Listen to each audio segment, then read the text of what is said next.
ब्रह्म सत्यम सर्वथा। आज संगत के सम्मुख एक सत उपदेश अमृत मेरे गुरुदेव से सबके सामने रख रही हूँ। कृपया ध्यान से श्रवण करें। ओम ब्रह्म सत्यम सर्वथा।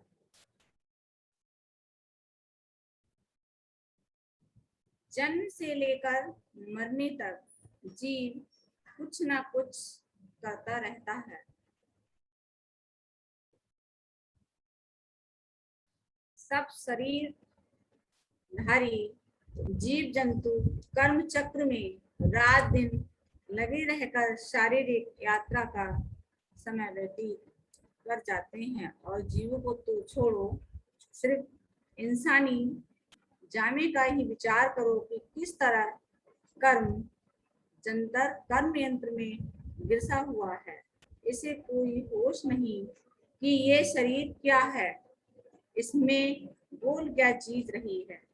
व्यक्ति सोच ही नहीं रहा कि हमारे शरीर के अंदर ऐसी क्या चीज है कि जो बोल रही है। पैदा होकर आखिर खत्म हो जाता है, मगर इसे पता ही नहीं लगता कि आना किधर से हुआ और जा किधर रहा है। मनुष्य को पता ही नहीं रहता कि मैं किधर से आया हूँ और मैं किधर जा रहा हूँ। उसे पता ही नहीं मैं कहाँ से आया कहाँ जा रहा हूँ, और मेरे अंदर जो चीज है वो क्या बोल रही है। खाने पीने, देखने, सुनने और अनेक तरह से कर्म करने की इसे जन्म से ही सूझ है। वह जन्म से ही जानता है कि खाना किस तरीके से चाहिए, लेकिन अच्छा कर्म क्या होता है और बुरा क्या, इसका इसे कोई पता नहीं होता कि अच्छा कर्म क्या है और बुरा क्या है। मनुष्य का जन्म बहुत बड़ा श्रेष्ठ है। इस जामे के कारण, इस शरीर के कारण उस परम तत्व अविनाशी परमात्मा की प्राप्ति कर सकता है। जो मैं मनुष्य का चोला मिला हुआ है, इस शरीर में ही हम ईश्वर की प्राप्ति कर सकते हैं। मगर नित्य ही शरीर के परायण होकर ऐसी अज्ञानता में गर्क हो गया है कि इसे अपने पराये का भेद ही पता ही नहीं लगता, और लोभ और मोह के वश में होकर के अनेक तरह के कुकर्म भी कर जाता है। हर जगह, हर समय, हर शरीर में इसे सुख और दुख भी मिलते रहते हैं।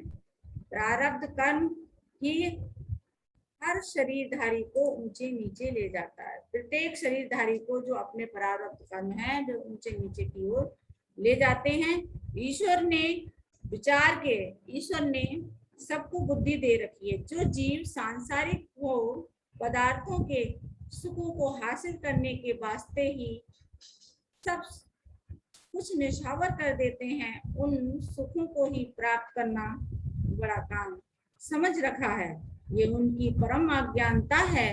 जीवन का आधा हिस्सा तो सोने में खत्म कर देते हैं। जो हमारे जीवन का हिस्सा है वो आधा तो सोने में ही खत्म कर देते हैं। और जब शरीर को बुढ़ापा घेर लेता है, जब शरीर को बुढ़ापा घेर लेता है, तब कुछ करने धरने की शक्ति नहीं रहती। रात दिन सोचने में ही गुजर जाती है। इस कर्म चक्र में जकड़ा हुआ जीव दुख पर दुख सहता है। उसका सारा समय बेचारी में गुजर जाता है। पिछले सुखों को याद कर कल्पना करता है और आगे इससे कुछ नहीं बनता कि मैंने पहले ऐसा किया, मैं ऐसा करता था।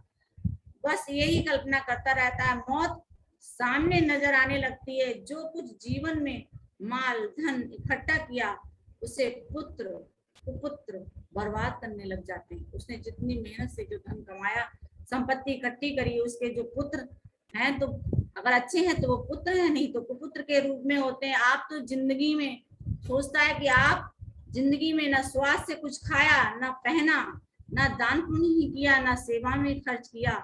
उस समय दूसरों को इस तरह से देख मन ही मन उड़ता और जलता है, मगर कुछ कहने पर भी उसकी कोई नहीं सुनता। कहने पर उसकी कोई नहीं सुनता। मोह ममता में पड़कर सारी उम्र कोई अच्छा काम ना कर सका, बल्कि केवल धन इकट्ठा करता रहा। मैं बहुत बड़ा रईस हूं, कोई मुझे दिक्कत तो आगे 10 पीढ़ियों तक को किसी भी मेरे पोते पुत्र को किसी की धन की समस्या नहीं हो, बहुत सुख से जीवन व्यतीत होगा मेरा। बस वो धन इकट्ठे करने में ही लगा रहा और उसने ना कोई दान, ना कोई पुण्य, ना कोई अच्छा कार्य किया। परिवार का फैलाव ही करता रहा, जायदाद खड़ी करता रहा। यही समझ नहीं आई कि ये असली संपत्ति है या नहीं। झूठ, कपट, छल, फरेब द्वारा धन इकट्ठा भी कर लिया तो क्या हुआ? ये सब रास इस जगह रह जाने वाली है। उसे ये पता ही नहीं लगा कि जीव की असली रास, नेक, असली रास मतलब अच्छे शुभ कर्म है। जब जिंदगी में कोई अच्छा कर्म ही ना बन सका, किस तरह अगले आने वाले समय में सुख का अनुभव करेगा? किस समय अगले आने वाले समय में सुख का अनुभव कर सकेगा?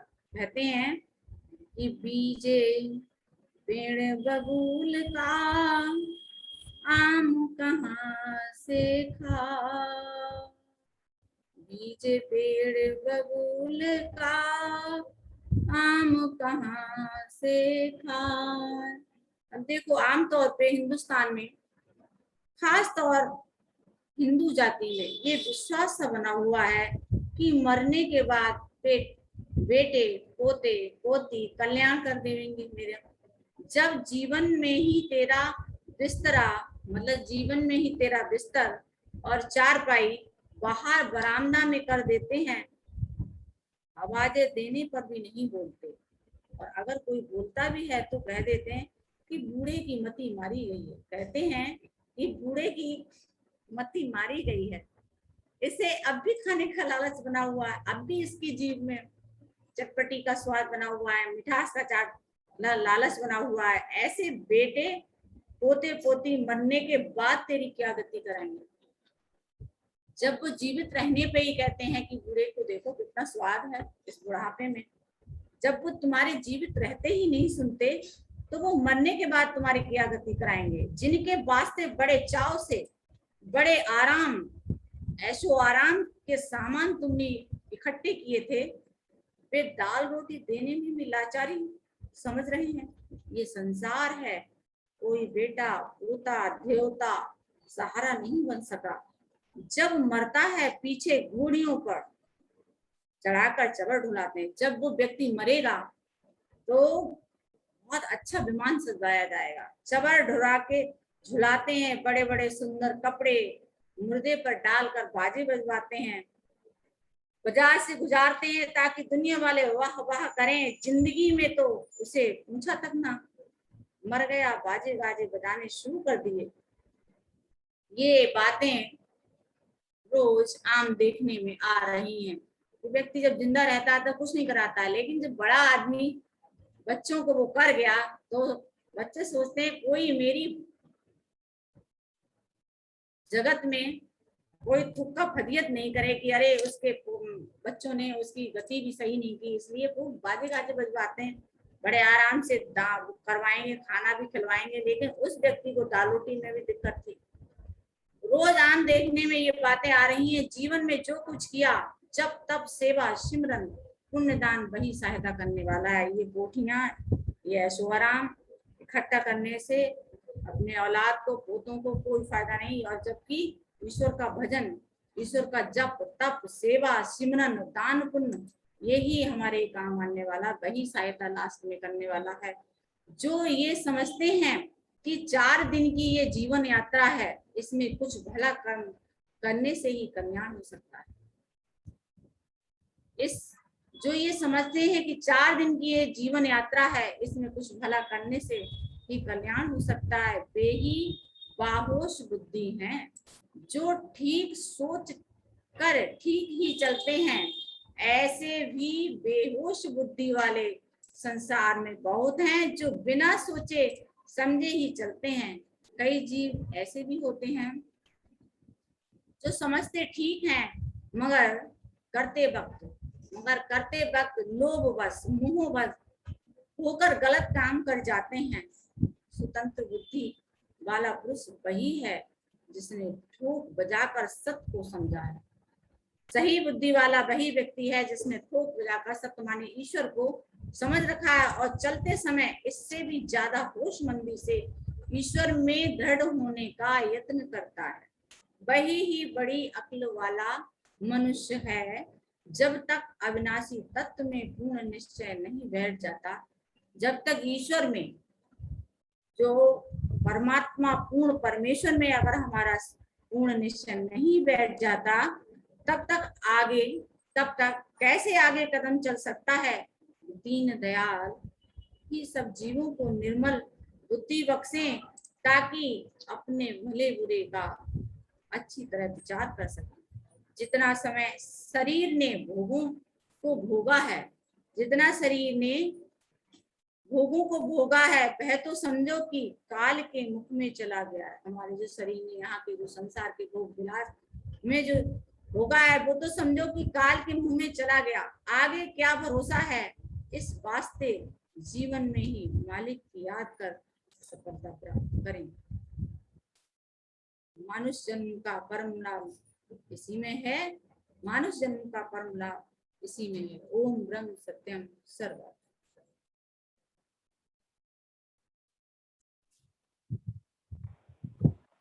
ओम ब्रह्म सत्यम सर्वम। आवाज आ रही है ना किरण जी? हाँ जी, आपकी आवाज आ रही, प्लीज बात। नारायण रूप संगत के चरणों में ओम ब्रह्म सत्यम सर्वम। सतगुरु तो अंतर में पल पल करें पुकार,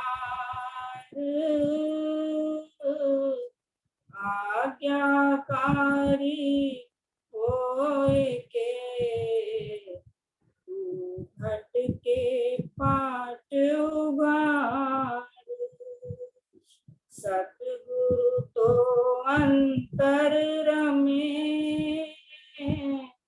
पल पल करें पुकार,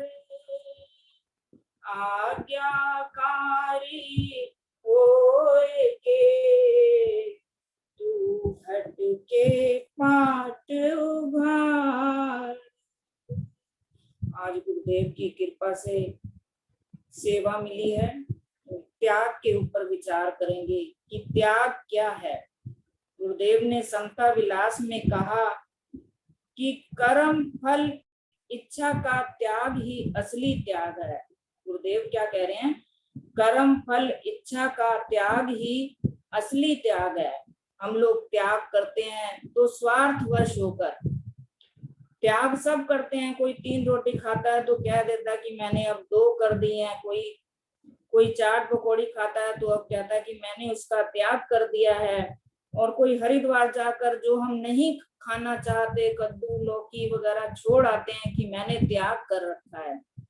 और ये सब त्याग शरीर के लिए हैं कि शरीर हमारा सही रहे। शरीर के लिए तो हम एक्सरसाइज भी कर लेते हैं, योगा भी कर लेते हैं, अपना खान पान भी सही करते हैं, लेकिन जिससे हमारी आत्मा प्रसन्न हो, जिससे आत्मा का परमात्मा से मिलन हो, वो है कर्म फल इच्छा का त्याग। जब तक हमारे मन में कर्म फल इच्छा का त्याग नहीं आता तो असली त्याग नहीं है। हम कर्म करते हैं और उसके फल की भी आशा करते हैं कि जैसा मैंने कर्म किया उसके मुताबिक मुझे फल मिले, चाहे वे अच्छा कर्म हो या बुरा कर्म हो।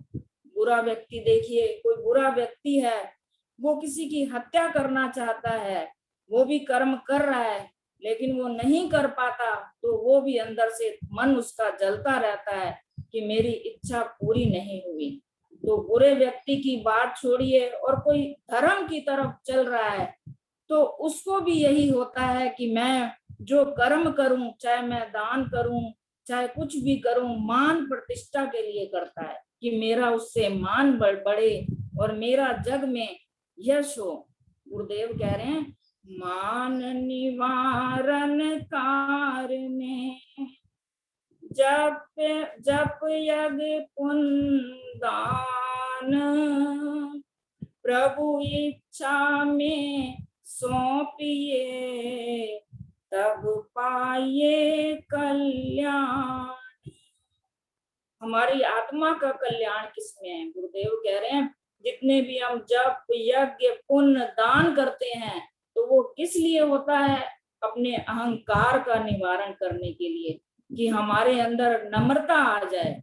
जो कुछ भी करें धर्म का कार्य उसको प्रभु इच्छा में सौंप दें। हे प्रभु, तेरी आज्ञा से सब कुछ हो रहा है। देखिए, पिछले हफ्ते विचार की सेवा थी, नहीं कर पाई तो ये प्रभु की इच्छा थी कि नहीं हो पाना था, स्वास्थ्य सही नहीं हुआ।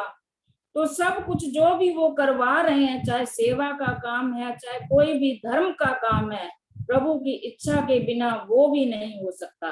तो जितने भी हम सत्कर्म भी करें तो वो प्रभु को अर्पण करके करें। ये प्रभु तेरी कृपा है तो मैं ये कर पा रहा हूँ। कहते हैं करन करावन आपे आप, मानुष के कुछ नहीं हाथ। मनुष्य के हाथ में कुछ नहीं है, वही ईश्वर ही सब कुछ करने वाला है। गुरुदेव कह रहे हैं, गुरुमुख मार्ग खोज कर जो नित देवे कल्याण, प्रभु आज्ञा में त्यागिए कर्म फल अज्ञान। कह रहे हैं जो हम कर्म करके इच्छा कर लेते हैं तो सबसे बड़ा अज्ञान है, और सबसे बड़ा हमारा रोग यही है कि हम इच्छा कर्म करते हैं और इच्छा कर लेते हैं कि उसका भी फल मिले। तो कह रहे हैं जो गुरु के मुख से निकला हुआ है कि कर्म फल इच्छा का त्याग करना है, तो धीरे धीरे हमें वो अपनाना चाहिए। एक बार प्रजापति के पास, जो प्रजा का पालन करने वाला ईश्वर है, महाशक्ति है, उसके पास तीनों गए, देवता भी गए, मनुष्य भी गए और असुर भी गए। उस दिन सत्संग में सुन रही थी तो वो बता रहे थे कि तीनों प्रजापति के पास गए। तो प्रजापति आकाशवाणी हुई, देवताओं ने कहा कि हे प्रभु हमारे लिए क्या आज्ञा है। तो आकाशवाणी में दा शब्द का उच्चारण हुआ कि दा, देवताओं के लिए दा शब्द का अर्थ है कि अपनी इंद्रियों का दमन करना। काम क्रोध लोभ मोह अहंकार सबका जो दमन कर देता है वो देवता बन जाता है, देने वाला बन जाता है सबको। ऐसे ही मानुषों ने पूछा कि हमारे लिए क्या आज्ञा है प्रभु, तो उनके लिए भी दा शब्द आया। मनुष्य के लिए दा शब्द का अर्थ है दान करना, यानी जो मनुष्य योनि में है वो तन मन धन का त्याग करें। और जो असुर लोग गए तो उन्होंने पूछा, उनके लिए भी दा शब्द की आज्ञा हुई। उनके लिए दा शब्द का अर्थ था कि दया भाव लाएं, क्योंकि असुर का स्वभाव होता है दूसरों को हानि पहुंचाना, मारना। तो उनके लिए दया भाव था। और जब तक हम मनुष्य योनि में हैं, अगर हम आगे सीढ़ी पर चढ़ना चाहते हैं आध्यात्मिक क्षेत्र में, तो हमें तन मन धन से सेवा का मार्ग अपनाना पड़ेगा, दान करना पड़ेगा। जब तक हमारे अगर पैसा है हमारे पास तो दान अवश्य करें, क्योंकि अगर हम दान नहीं निकालेंगे तो हम नीचे की योनियों में जाएंगे, असुर बनते जाएंगे, हमारे बच्चों पर भी गलत प्रभाव पड़ेगा और हम असुर योनि में चले जाएंगे अगर मनुष्य होकर तन मन धन से सेवा की तरफ नहीं लगे तो। और अगर असुर हैं और वो मनुष्य बनना चाहते हैं तो उनके अंदर दया भाव आएगा, तब वो ऊपर चढ़ेंगे, नहीं तो हम नीचे की तरफ गिरते। और देवता हैं, उनके पास अगर इंद्रियों का दमन नहीं हुआ, कोई भी जो ईश्वर ने उन्हें सेवा दे रखी है अगर वो नहीं कर रहे तो वो भी नीचे की तरफ आएंगे। तो ये हमें याद रखना है कि जो ईश्वर आज्ञा हमारे लिए यही है, मानुष्य जन्म अगर हमें मिला है तो हमें तन मन धन का दान करना चाहिए। तो कह रहे हैं कर्म फल जो हमारा अज्ञान है उसका त्याग करना चाहिए। जितने भी पीर पैगंबर सिद्ध मुनि अवतार सच्चे संत महात्मा सब कैसे बने, उन्होंने त्याग का रास्ता अपनाया, तब वह जाकर उच्च स्थिति में पहुंचे। श्री कृष्ण भगवान को ही देखें, उनका जीवन देखें, कितना त्यागमयी जीवन था। उन्होंने संसार में धर्म की स्थापना के लिए पूरा जीवन लगा दिया। हम बार बार सुनते हैं, उन्होंने कहा जब जब धर्म की हानि होती है और संसार में अधर्म फैलता है, तब तब मैं जन्म लेता हूँ। देखिए, उन्होंने धर्म की स्थापना के लिए मोह को छोड़ दिया। अपने माँ बाप, गोपियां, ग्वाले, अपनी प्रेमिका राधा सब छोड़ दिए और कंस को मारकर मथुरा की राज्य गद्दी पर स्वयं नहीं बैठे, अग्रसेन को राजा बनाया। महाभारत का युद्ध कराकर पांडवों को राज्य दिलवाया। पूरा जीवन उनका संसार के लिए था। ऐसे ही मर्यादा पुरुषोत्तम श्री राम का जीवन था, जिसे हम सब जानते हैं। और गुरु गोविंद सिंह का देखिए, जब उनके 2 बेटे दीवार में चुनवाए गए तो सब ने कहा कि आपके दोनों बेटे चले गए। तो गुरु गोविंद सिंह क्या कहते हैं कि जो मेरे चारों बेटों ने जो बलिदान दिया है, तो सारे संसार के जो बेटे हैं वो मेरे बेटे हैं। ऐसे ही गुरुदेव का अगर हम जीवन देखें तो साक्षात त्याग की मूर्ति थे। सब जानते हैं कि कितना बड़ा उनका त्याग था, और जो ईश्वर के लिए त्याग करता है उसके लिए ईश्वर स्वयं आगे के रास्ते खोल देते हैं और ईश्वर उनको अपना रूप बना लेते हैं। जैसे गुरुदेव ने पढ़ाई का त्याग करा, किसके लिए त्याग किया? उस ईश्वर के लिए कि मुझे एक ही पढ़ाई करनी है। तो उसका परिणाम क्या ईश्वर ने दिया? कितने ये जो ग्रंथ लिखे गए, तो कोई एमए की डिग्री, पीएचडी वाला भी नहीं लिख सकता। 8वीं पढ़े हुए थे, लेकिन कितना बड़ा ईश्वर ने गुण दे दिया कि सब कुछ लिख दिया उन्होंने, जो बड़े बड़े पढ़े लिखे भी नहीं लिख सकते। आगे देखिए उनका त्याग क्या था। शादी नहीं की, बच्चे पैदा नहीं किए, उस परमात्मा के लिए, धर्म के लिए।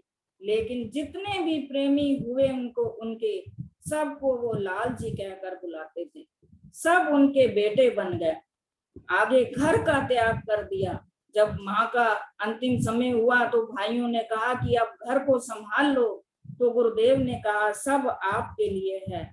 तो ईश्वर ने क्या करा? ईश्वर ने कितने ही आश्रम उनके लिए बना दिए। रहना चाहते तो वो किसी भी आश्रम में रह सकते थे, लेकिन जो ईश्वर है वो उनकी सब इच्छाओं का दमन कर देता है जो उनकी तरफ चलते हैं।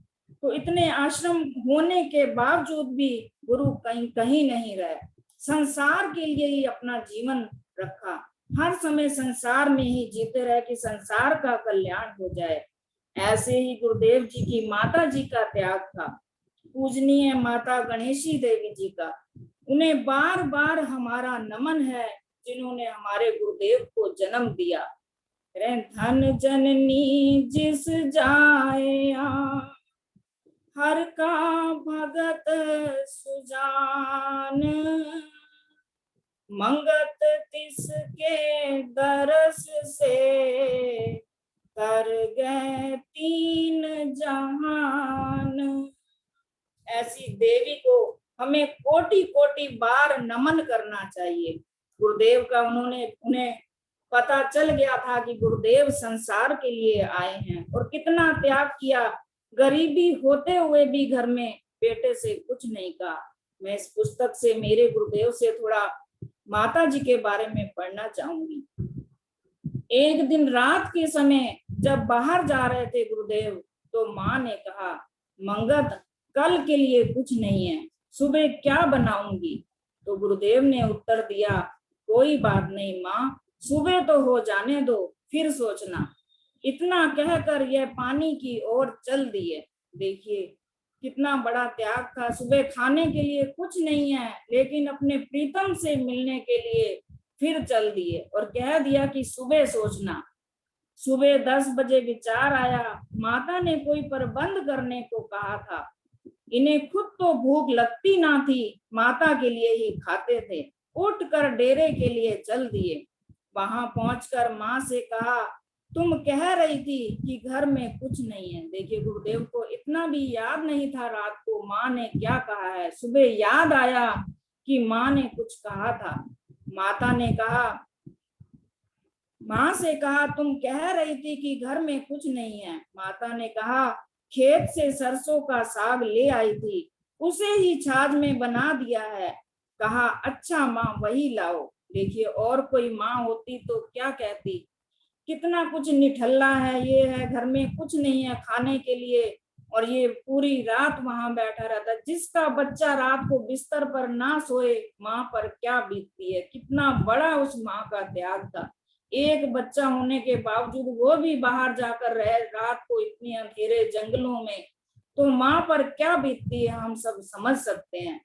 ये कहानी कहकर मुस्कुरा कर कहने लगे, प्रेमियों को ये बात गुरुदेव बता रहे हैं। ये कहानी कहकर मुस्कुरा कर कहने लगे, प्रेमी, जो स्वाद उस साग में आया आज तक किसी और चीज में नहीं आया। देखिए, गुरुदेव किसी चीज का स्वाद नहीं चखते थे, लेकिन माँ के बनाए हुए उस स्वाद का, साग का आज भी उन्हें स्वाद याद है। ये घटना सुनाते समय माता के लिए उनका प्रेम छलक छलक पड़ता था। गुरुदेव का वैराग्य और तटस्थता तो एक चमत्कार थे ही, लेकिन उनसे भी बड़ा चमत्कार उनका प्रेम था। वह देखने की चीज थी, कहने सुनने की बात वह नहीं है। असल में सही प्रेम तो केवल सर्व त्यागी ही कर सकता है। क्या कह रहे हैं? असल में सही प्रेम तो केवल सर्व त्यागी ही कर सकता है।